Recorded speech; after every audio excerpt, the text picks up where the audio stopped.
What's up? And here I am to weigh on something. What does this SpongeBob, this Satoru Umezawa buy a box promo, this Xanathar Guild Kingpin,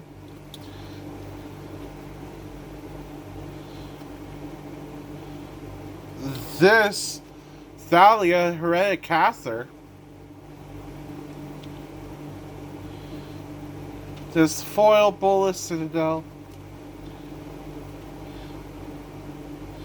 this Deadpool trading card, and last but not least, you know what? I'll choose a fun one. I'll choose a fun one that I just picked up recently, just because I felt I needed it in the deck. Morophon, the Boundless. You know what these cards all have in common? None of them are proxies. And I do not say this with any malice whatsoever. As a matter of fact, I encourage proxies. Now you're probably thinking, dude,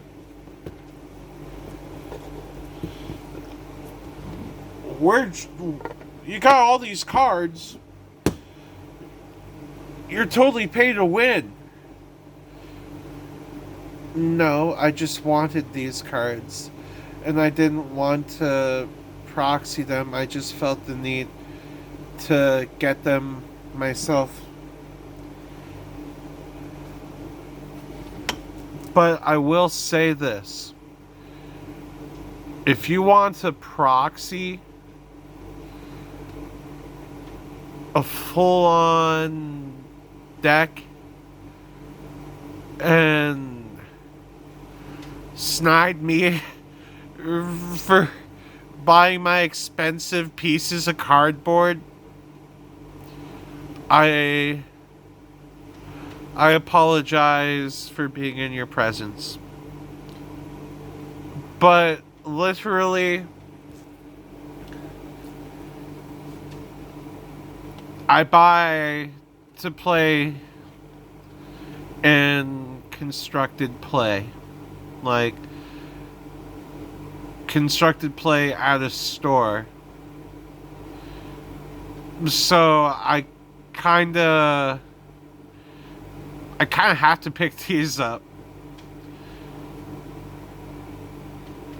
Having the physical card doesn't make any sort of difference from having the non-physical card if you're playing with a group of friends.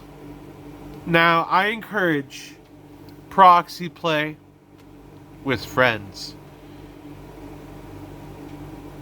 because it is one of the most thing to be able to play Commander with a deck with everything you want in this deck.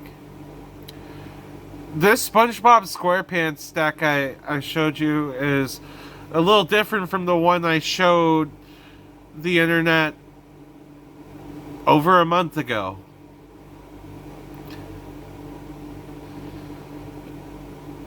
But that's not why I'm here.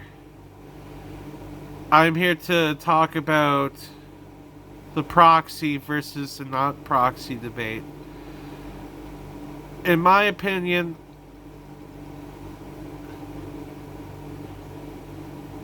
here is a little bit of a good take, a spicy take, and a sad take. Firstly, let's start with the good take. I say that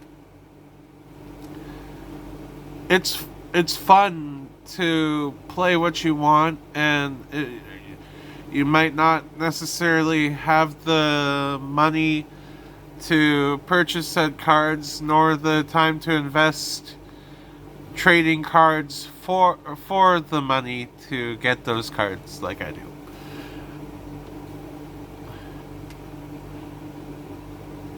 So, Proxy is definitely a fun way to go in a non-constructed sort of play. Because imagine if you were just allowed to print cards in a tournament. That that just wouldn't be fun. Now time for the spicy take. If you're printing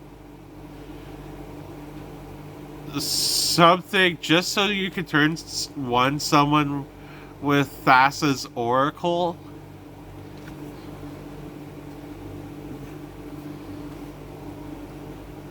I do not agree with your proxying. Okay? If you're just going to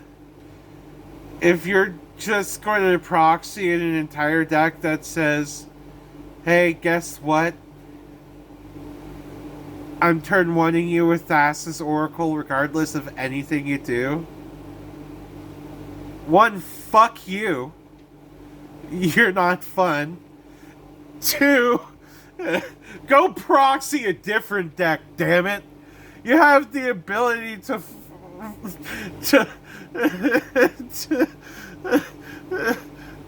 proxy Cody even. I would much rather go against a proxy Cody deck. The Codex. I would much rather go against a Cody deck than a deck that just says, hey, I turn one you with Thassa's Oracle.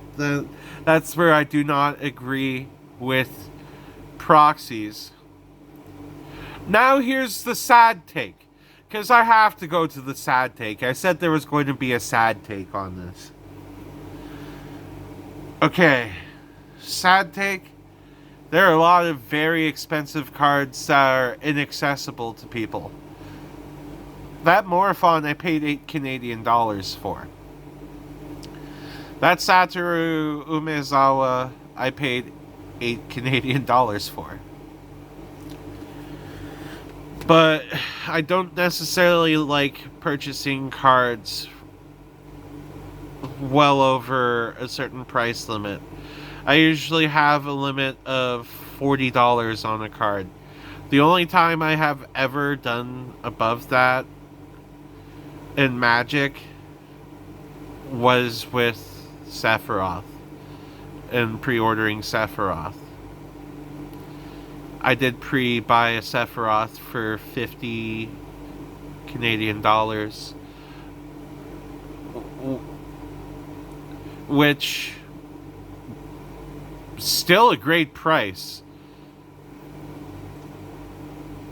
Still a great price.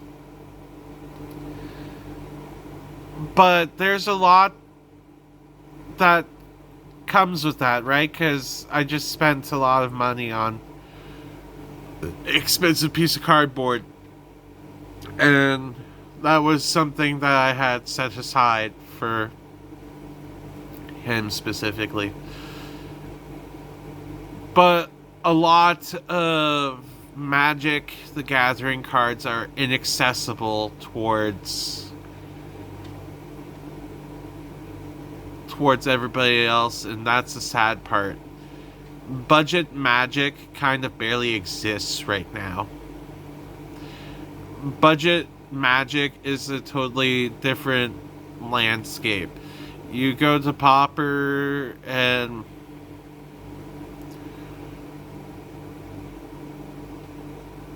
that's literally one of the most fun formats because you play with the cheapest cards. You go with Pauper Commander 2, which you play with only commons and uncommons. It's absolutely fun.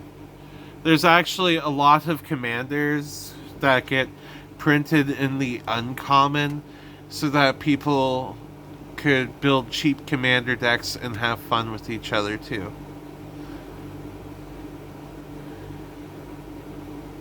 But the cards that everybody wants to play are heavily inaccessible. For instance, Mondrak.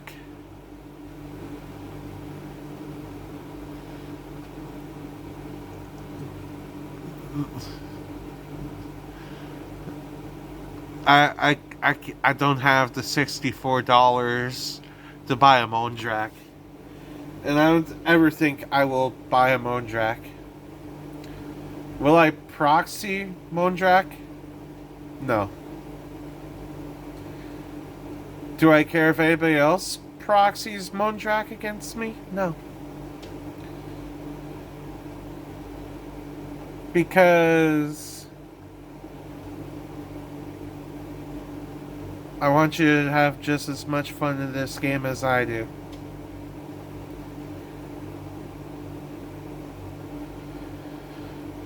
I want to end that on a positive note, you feel? So, thank you for watching my video about proxies in Magic the Gathering and what I think about it. I hope you guys, gals, and non-binary pals have something to weigh in about what you think about proxies. Comment down below. Also, don't forget to like and maybe subscribe to this channel too if you want to. And also, if you want more Magic the Gathering content, just ask for more. But I'm going to keep giving it regardless. So, even if you don't ask, I'm going to give you Magic the Gathering content.